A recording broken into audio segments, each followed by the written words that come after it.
I'm Nikki Lowe, and welcome to the Wisdom for Working Mums podcast show, where I share insights and interviews that support women to combine their family, work and life in a more successful and sustainable way. As working mums, we've probably heard a million times how important self-care is for us to have the energy to do everything. Most of the messages out there on the topic are quite frankly patronising or unrealistic. My experience is that most of us know how important it is, but find it damn difficult to carve out the time or space to actually do it.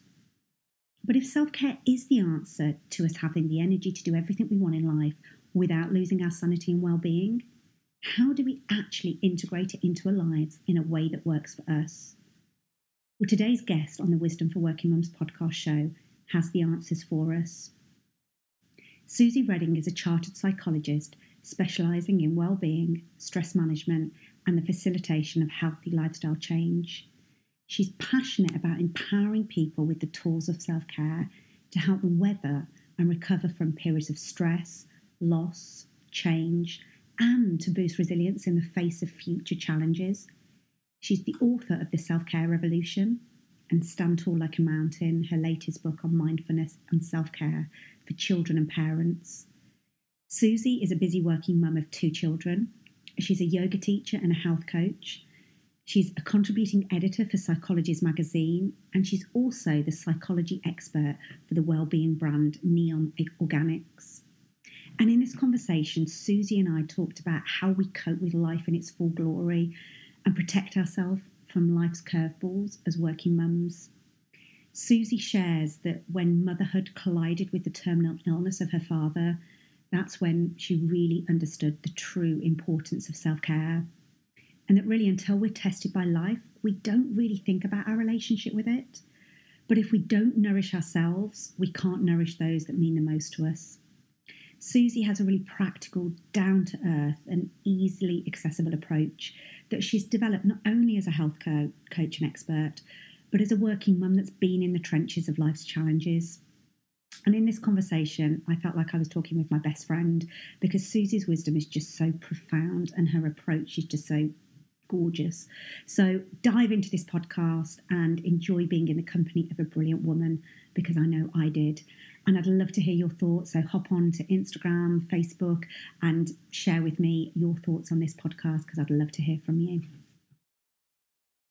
So welcome to the Wisdom for Working Mums podcast show, Suzy. I'm so delighted to have you here today because I think I found out about you through social media and started following you on Instagram and loved what you're doing with you and your work around being a working mum yourself, but helping other mums with self-care and people that are nearing burnout, trying to juggle it all. And loved the fact that you talk from such an authentic place, but also that you're highly qualified as a psychologist to really help people make it an inside-out job. So when I read your book, I went away at Christmas and read your book and just found it amazing. And I was like, I'd really love to interview you on the podcast show. So thank you for making the time today. Thank you so much for having me, Nikki. It's a great pleasure and a great privilege, and we stand to gain so much by getting this conversation onto the radar, how we can nourish ourselves. And I'm really, really grateful for the conversation that you're having generally out in the world. As I say, I've been watching what you've been doing for a little while, and you're really doing some incredible work out there. So yeah, I'm really excited to be able to share that with the Wisdom for Working Mums audience today. So for those people that are listening that haven't heard about you and your work, would you mind giving us an insight into who you are and what you do, please? Sure. First and foremost, I'm a mum of 2. Charlotte is 8. Teddy's 4. I'm a chartered psychologist. I'm a qualified yoga teacher, and I also spent a decade working as a personal trainer and health coach. So self-care is the thread that draws all of those different modalities together, and that's what I'm really passionate about. Empowering people with the skills and the tools to nourish themselves so that we can cope with life in its full glory and heal and restore and protect ourselves against the next curveball. Now, while it's my qualifications that make sense of that, it's really my life experience that makes this a real passion, and that was motherhood colliding with the terminal illness of my father. And it was an incredibly tough time. And self-care was pivotal in my healing journey. And what sort of surprised me at the time is that, as a psychologist and a yoga teacher and a, health coach, I had so many different resources at my fingertips reach. But I don't think it's until we're tested by life that we really truly understand the relevance of self-care, and that's when we're forced to sort of look at our relationship with it. And I let it slip away because I wanted to nourish my little girl and I wanted to be there for my dad and my mum. And I learnt the hard way that if you don't take care of yourself, you cannot nourish those in your care. So it's all of this is coming from a place of learning things the hard way, and even psychologists gets the blues. We're in it together, and I just want to empower people with that insight and this practical toolkit that makes such a tangible difference to daily life. And yeah, that really spoke to me in everything that you put out there into the world, and particularly in your book. I mentioned to you earlier, when I started reading your book, I'd only got to the preface and I was in tears. And that's very rare for me, for a book to touch me that deeply. And so I knew it was going to be a powerful read. And actually, I think there were a number of threads in your story that I could really relate to, about actually how tough I found becoming a first-time mum, particularly without my mum around and my son being ill, and the journey that I went on, that actually I didn't prioritise self-care, even though I kind of knew what to do. I wasn't doing what I knew to be true for me. And that's kind of led me to my passion now and vocation with wisdom for working mums. So I think your story is incredibly powerful, and I would urge anybody that's listening to this that it's interesting what you're saying, to get your book and read that, because I think you write that journey so beautifully and so authentically. Oh, thank you, Nikki. So I think what you're talking about there is so relevant. Like even when you're well versed with self-care, when you become a mum, it's like everything changes in terms of your resources, your energy, your time, your space, finances. But equally, we're so squeezed that is the worst possible time to try and come up with alternatives to those things that we used to do to nourish ourselves, because quite often those things genuinely do become inaccessible for a time. So this is stuff that every mum is facing. And if anyone's sort of feeling like self-care is falling by the wayside, please don't give yourself a hard time about that. The last thing that we want is for anyone to feel guilty about failing at self-care. It's not about that. It's about, let's build a new toolkit together. And I needed it spelt out for me, because I couldn't see the forest for the trees in that mind fog. And Nikki, I'm sure that resonates for you too, but hopefully that's what we can do today. We can spell it out and make it really accessible and potent. Absolutely. And I think there's almost two sides of this coin for me. One is about how to do it, and that's what I think is going to be brilliant about this conversation, because I think you've got really practical, realistic ideas and approaches, but also the piece about actually giving people permission to do it. Because I think part of my problem was with my first child, I had this really unhelpful model of motherhood, which was about self-sacrifice, and that actually a good mother just completely self-sacrificed her time and energy and identity for that child, which I found, looking back, it was incredibly unhelpful. And for me, it was about giving myself permission and kind of opening up that discussion to say, this is actually fundamental part of the mothering journey. Yeah, that strikes such a deep chord for me, Nikki. I think to a certain extent, when you become a mum, there has to be a certain degree of subjugating your needs. Like when your baby cries at night, you can't just roll over and say, not now. You've got to leap into action. But you're so right. There's such an emphasis on being the everything to every person, and it's that self-sacrifice. But if we can look at self-care as healthcare, yeah, and it doesn't have to be me first. It's just me as well. It's how can we make sure that our health gets a look in as well.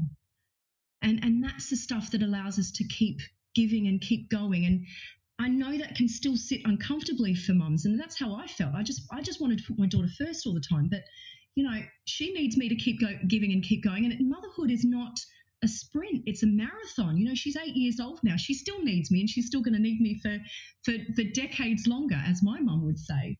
So we've got to find ways to sustain ourselves. It's really, really Absolutely important. So self-care is a word that we hear a lot these days, and I hear a lot of people talking about it, but sometimes it can be hard to define what we mean by it. So how do you describe self-care? What's your kind of definition of it? Sure. There's an awful lot of confusion about what it means, isn't there? I think it means different things to different people, and there's a good reason for that. And that's because what one person finds nourishing might not resonate for the next, but also your own individual needs change over time. So that's why I think it's quite a confusing concept. But to get crystal clear on it, self-care is healthcare. It's nourishing your head, your heart, and your body. And then there's also a second part of the definition, because even then it can be a little bit confusing as to what the true act of healthcare is. And that is true self-care tends to your needs in this moment, and it also lovingly nurtures the person that you're becoming, your future self. So if ever you're in doubt as to what really constitutes self-care, think about how you're feeling in this moment, but also ask your future self if they would agree with the choice that you're about to make. That's the true self-care. Yeah, it's not always the most comfortable thing. It's not always the thing that you feel like doing the most. Sometimes it's pampering. Sometimes it's actually saying, no, I need to step up here and do this thing. Maybe I need to sit and meditate when my mind is full. Or maybe actually I really want to stay up and watch this film, but I know I need an early night. So that's the thing that I'm going to do, because my future self will thank me for that action. But I think we need a practical working definition to make it happen, and that is self-care is healthcare. And hopefully that starts to blow some of that, the barrier of guilt away. Yeah, because without our health, what do we have?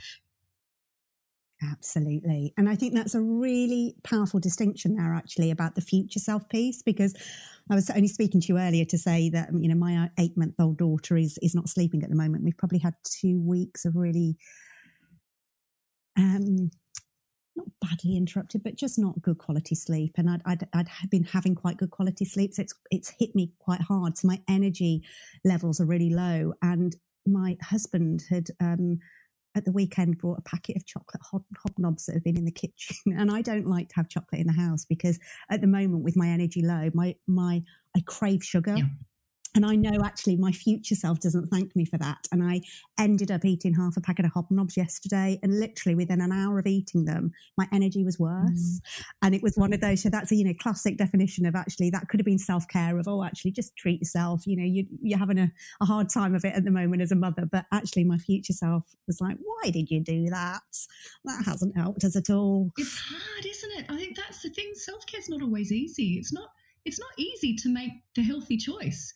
But, there's a time for letting your hair down. Like last night, I had a much later night than usual. It's okay.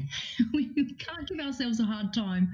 But when you are feeling frazzled, when you're feeling on that cusp of burnout and you are trying to take care of yourself, I think that definition is really, really useful. Yeah, it stops us from sabotaging ourselves. Absolutely, and kind of going for unhelpful ways to support ourselves. So this might be an obvious question, but I think for some of us, it's about holding the mirror up and really seeing it as it is.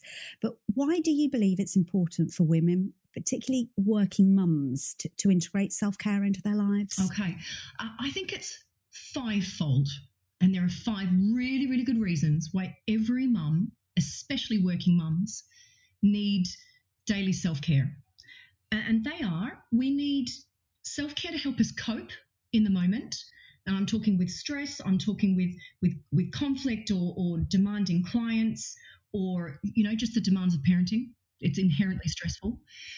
We need it to help us heal and restore from our experiences. And when you look at our journey as mothers, You know, there's so many upheavals for so many of us in terms of even falling pregnant, or the stresses, the anxiety of being pregnant, then giving birth, and then parenting a newborn, and then all of those transitions that we navigate beyond, returning to work, looking for childcare, balancing everything.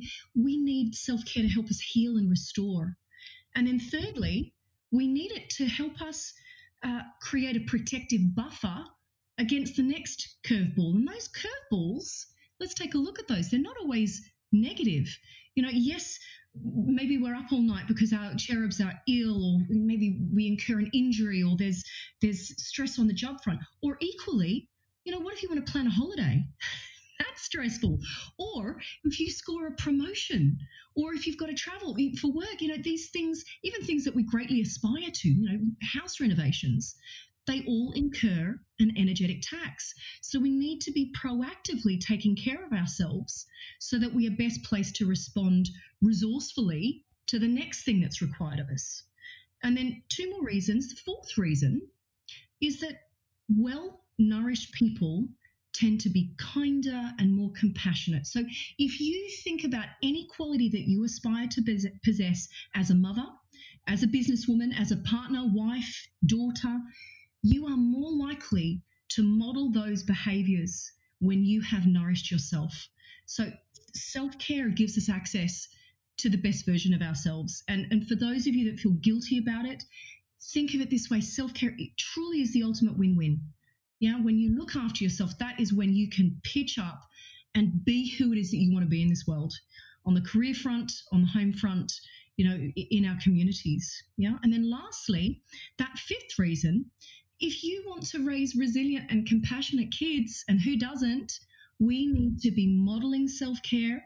And more than that, we need to be empowering our children with their own self-care toolkit and engaging in family self-care to keep us bonded and you know, that sense of belonging. Yeah. I think that's it's so true. And I've felt it even more since having a daughter, actually, that is the real responsibility of role modeling what self-care looks like for women, because of the I think some of the unhelpful cultural things about trying to be superwoman, the martyrdom, you know, the self-sacrifice. I also feel it for my son, because I think men have, you know, their particular issues around self-care, and, you know, and the impact that has on toxic masculinity. But I think, yeah, very much from having a daughter, it's even renewed my passion even more for that. And I remember seeing a post that you did on social media that you were doing with your children one weekend, I think, around self-care. And I were you doing a mood board or a vision board around? We did. To be honest with you, the kids were at each other's throats. And I said, hey, we need to do things differently. How do we want to be in this home? What are the values that are important to you? And we've got out a bunch of magazines, and we cut out images, and we cut out words. And do you know what? Even my 4-year-old totally got this task. And yeah, we created a vision board of our family values, and we put a mission statement up on the wall, and they still refer to it. So when they get into a little Barney, one of them will say, hang on, let's go and check out the vision board. How can we do things differently? And it just reminds them of what makes us us, and what values we hold dear. And it's very powerful. And coming up to the Easter holidays, this is it's a nice thing to start the holidays with. Setting that intention. Absolutely.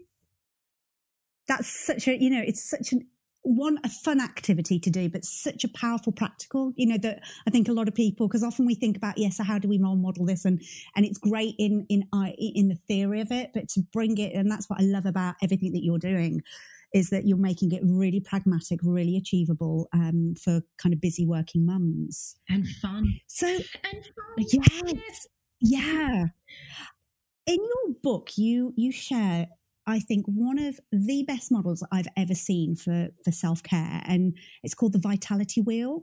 Could you kind of share with the listeners, and I know it's difficult when we're talking about a visual model, but would you mind sharing with the listeners what this is and what it means? Absolutely. Now, the reason why I created that framework is that when we are in that squeeze, it's very, very hard to put your finger on something nourishing.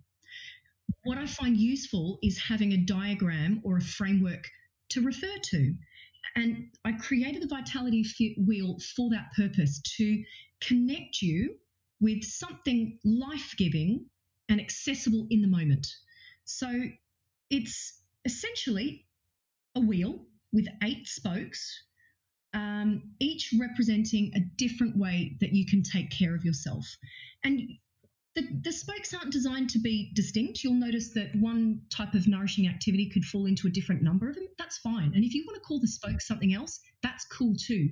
And that's a lovely activity to do with your family, to put a vitality wheel together, and again, just take that same approach that we did with the family values.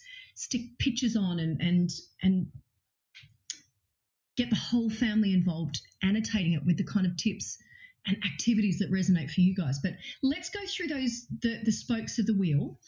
A lot of it's very intuitive, but some of it might surprise you, and you may not have associated that with self-care, but it will make sense. So we'll go through the spokes. The first one, and stick with me, mums, is sleep, rest, relaxation, and breathing. And I can hear everyone going, oh my God, sleep. Yeah, we know, but it's just inaccessible. And I hear you, for a period of time, good sleep for most parents is inaccessible. Yeah. But what I would say in that circumstance is relax. And I mean it literally. If good sleep is inaccessible, please prioritize rest, relaxation, restorative practices, because our nervous system is crying out for it. And that rest doesn't always have to take the form of complete stillness. If that doesn't resonate, you can do something soothing and soft, but still involve movement.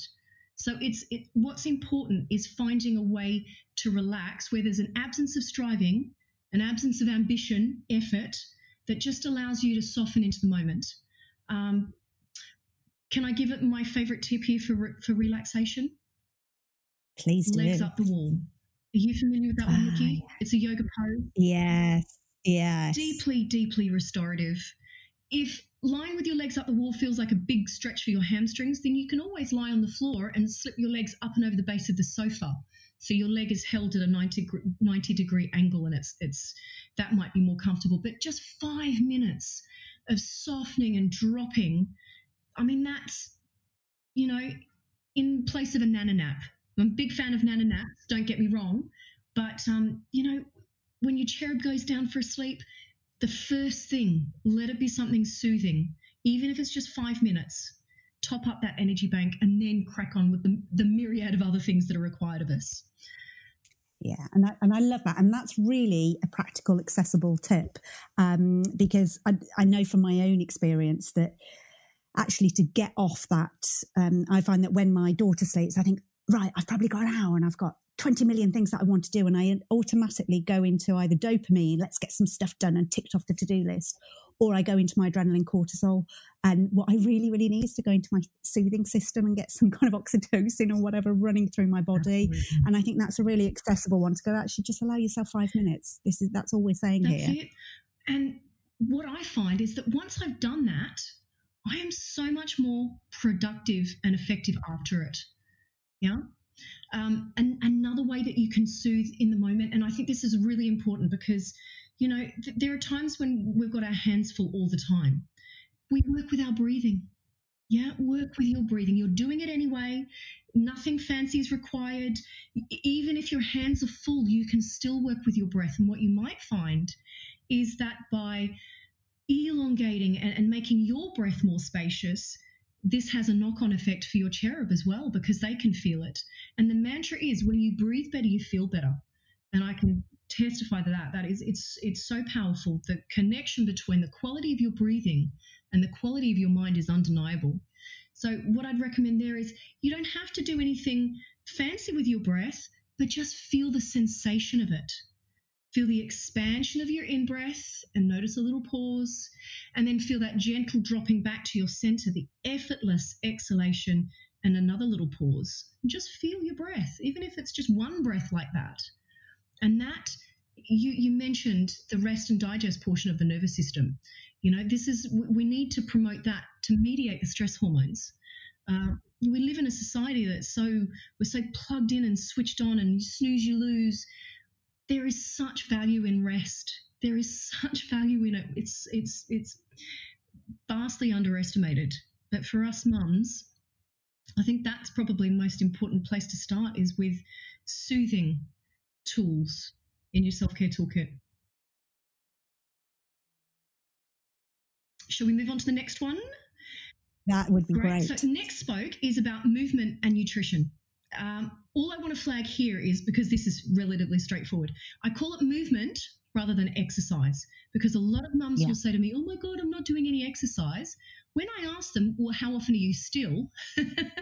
Then they realize, do you know what? I never stop.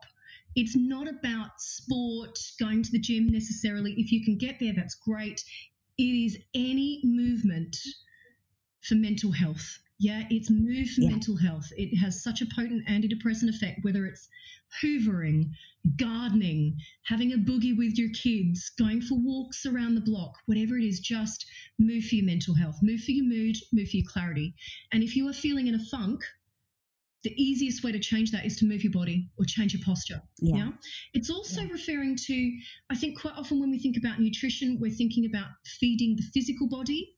I want to help people connect the dots between nourishing our mood. Yeah.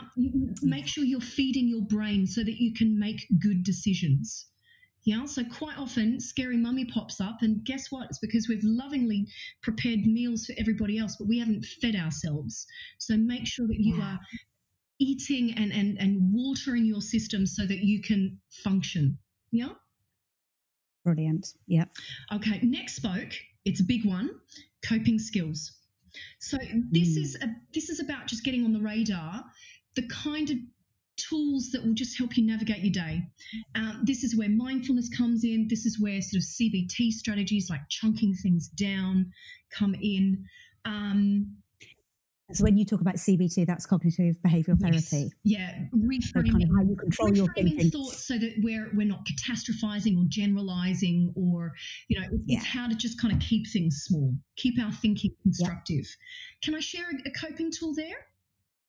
Please do. Okay. Yes. One of my favourites is, so often as mums we are lost in a sea of, oh my goodness, what if this happens, or where do I start?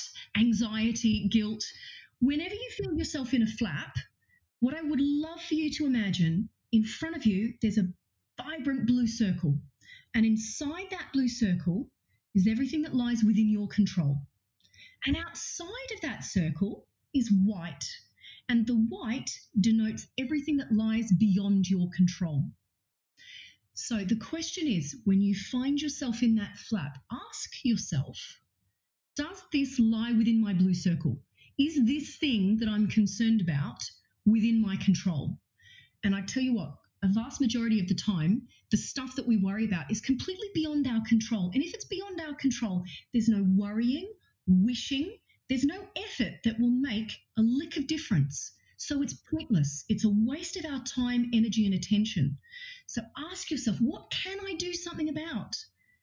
That's where you place your energy and attention. And I think that can just kind of, it's a good refocusing tool that we can dot through our day. Absolutely, because it almost switches you from being kind of hopeless, helpless into resourceful. That's it. And, if you can't do something about it, well, who can? Is there someone that can? Or maybe you can't control the outcome, but there are lifestyle choices that you can make that would promote the chances of that thing happening. Like, for example, sleep. You cannot make yourself sleep, but you can make better choices that promote the chance of better quality sleep. Now, it's just reminding yourself, hey, where does my sphere of influence lie, and taking action there. Brilliant. Now, the next spoke is physical environment. What this is talking about is that the environment that we live in, we work in, we commute in, has a tangible impact on our quality of mind, on our creativity, on our energy levels. So self-care can be creating outer order, thereby creating inner harmony. So when I see cleaning as a way of sort of paving the way for greater harmony, it becomes an act of self-care. I find it nourishing. Folding the washing meditatively can be an act of nourishment. It's one of my things is when I've cleaned my kitchen floor, all feels good in the world. Doesn't it? And my husband thinks I'm crazy. I'm like, no, this is like, leave it, just rest. And I'm like, no, actually, this feels good for me. It is. It's cleansing. You're spot on. Yeah. It depends on the lens through which you see that activity. And it's on a macro level, the environment that you operate in, but it's also a micro level, the skin that you live in. So tenderly nourishing the skin that you live in. Maybe it's just applying some hand balm with a scent that you love and giving yourself 60 seconds to feel the sensation of it and extending kindness and tenderness to yourself and then imbibing the scent and feeling the fullness of your breath. That is a beautiful self-care ritual. After a nappy change, use that as a way of just topping yourself back up, yeah? And use the mantra, I appreciate me at the same time. Yes, yeah. And part of the physical environment spoke is also the deeply therapeutic benefits of being in nature. And for those of us that think I can't afford self-care, I don't have time for self-care, I don't have energy for self-care, please go and watch a sunset. Take your dog for a walk, sit and stroke the cat, gaze at the intricacy of a flower, lie on the grass and watch the moving cloudscape. None of this costs a penny. It's effortless and it's deeply healing, deeply restorative, energizing, and it really connects us with the sense of what matters most in life. Yeah. Oh, I'm just feeling more relaxed even hearing you say that. I just feel my whole body go, oh, yes, that sounds lovely. Dose of nature therapy, a daily dose of nature therapy. That's what we need. Now, the next spoke is social connection. What I want to say here is that I haven't called this one love or relationships. I've called it connection because you don't even have to know the other person's name to feel a sense of we're in it together. There can be a moment of shared care, shared resonance, a feeling of belonging between two people, whether you'll ever see them again or not. Yeah, it could be the person that's serving you coffee. It might be just, you're going for a jog and someone passes you by and gives you a nod.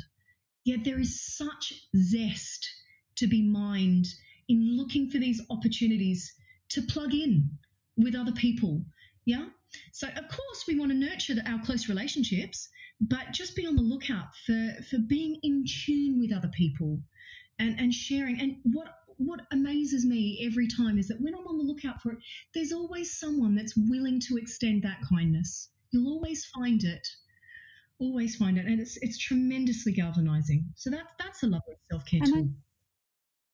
And I think that's quite important for new mums as well, because I don't know about you, but I found becoming a new mum quite an isolating experience. And I'm not sure why that is, because actually traditionally, we were always part of the village, weren't we? And we talk about, it takes a village, but there's so many women I speak to that actually motherhood can be quite isolating for them. So that social connection is even more important. I think that's a really good point to raise. I felt very isolated when I had my first. What I sort of didn't give myself permission to do first time round was sort of shape social interactions more effectively. I was so fried by my life experiences that the only way I can describe it is energetic bankruptcy.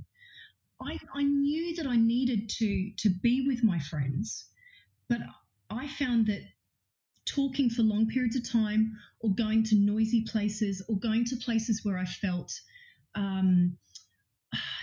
observed as a mum and I was kind of worried about how people would perceive me as a mother, all of that stuff stressed me out. And instead of saying to my buddies, hey, can we get together, but can we do it like this? I just switched off and I really suffered as a result of that. So for mums, please shape the form that your connections take and give yourself permission to spend time with different people or spend that time differently. And so you can still plug in, but without the tax to it. Do you know what I mean?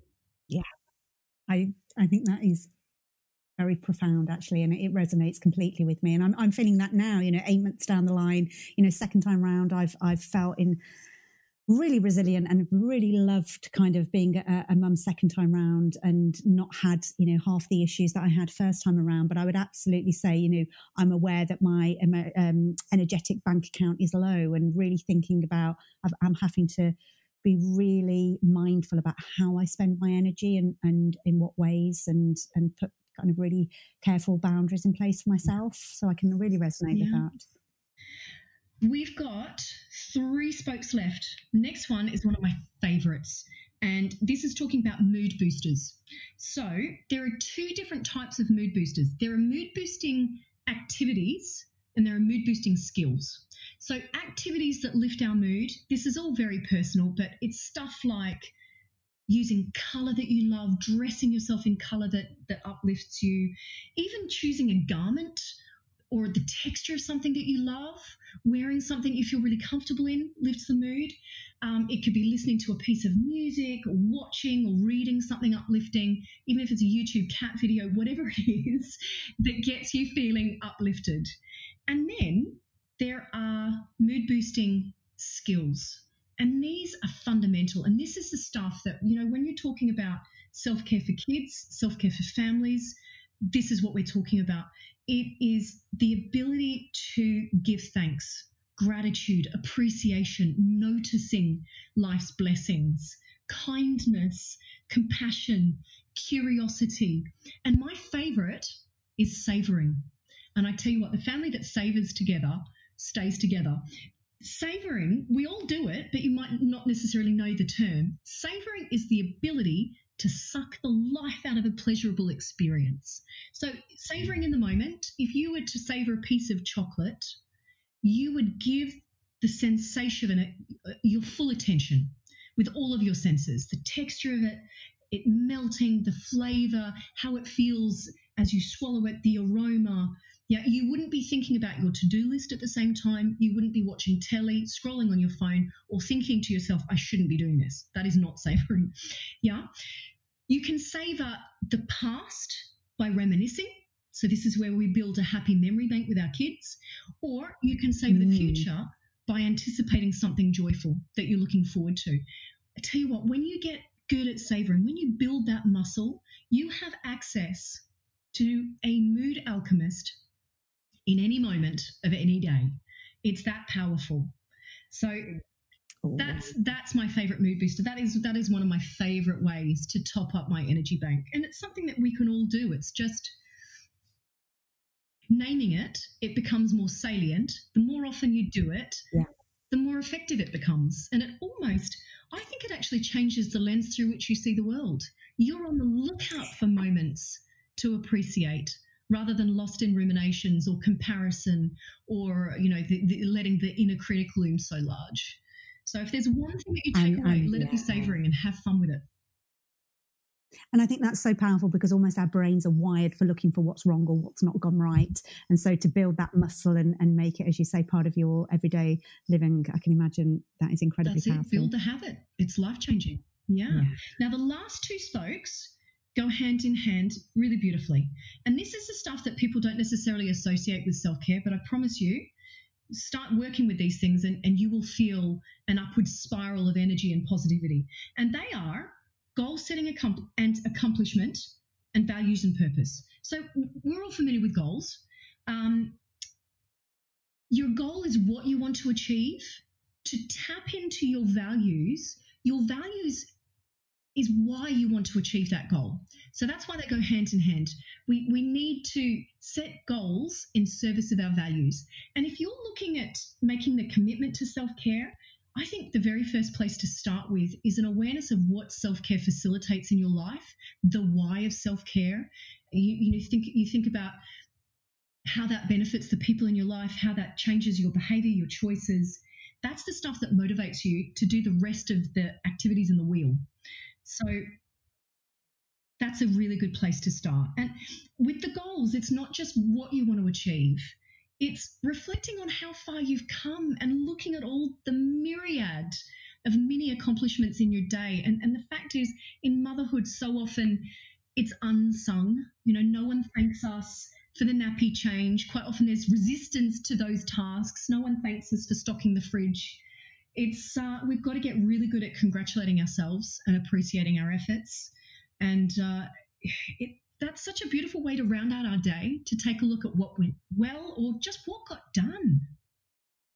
Yeah. And sometimes it's just surviving the day when you've had little sleep and, you're feeling so low in energy. And I think sometimes, as you say, we think we've got to achieve all these big kind of external things. And just being able to take those little wins. That's right. And build momentum. Look at the enormity of the task of motherhood. You are creating life, you're sustaining life, you're teaching this helpless little thing. It's enormous. It's, you can look at the tasks and think, wow, that's a really menial, repetitive thing. But zoom out and see the incredible act of nurturing and raising children. It really is an amazing thing. So give yourself an enormous pat on the back. I'm so with you on that. So one of the things that I think actually your expertise, not only on self-care, but as a psychologist, makes your work so powerful is, I'm sure there's everybody that's listening to this goes, Suzy, I couldn't agree more with everything you've said. And most people know that they should be doing self-care, but knowing it and doing it are two different things. So how can people turn their good intentions into actually making it a regular habit? Okay, so I think getting clear on the why of self-care, if everyone could do a little journaling around, there are 2 prompts. The first prompt is describe yourself when you are fatigued, fed up, when you haven't had a look in. Yeah. Secondly, describe yourself when you are well nourished and how that affects all the people in your life. All of the pursuits that you hold dear. Those 2 questions will help you get very crystal clear on why you want to engage in self-care. And it's not enough to know that you want to do it. It's the why that will galvanize you when you are faced with a difficult choice. Yeah, that is the very first place to start. The second place to take a look at is building a self-care toolkit where it is written down. Because I promise you, and this is what I experience time and time again, when I'm in that flap, I literally can't see the forest for the trees and I don't know what to do. But if I refer to my vitality wheel, which I have annotated with my favorite yoga poses, breathing exercises, nature exercises to do with the kids, my values, coping tools, I look at that in the moment and I can think to myself, what do I need right now? And what's accessible? What can I do? And I will always find something. It's far more effective than trying to do that mentally.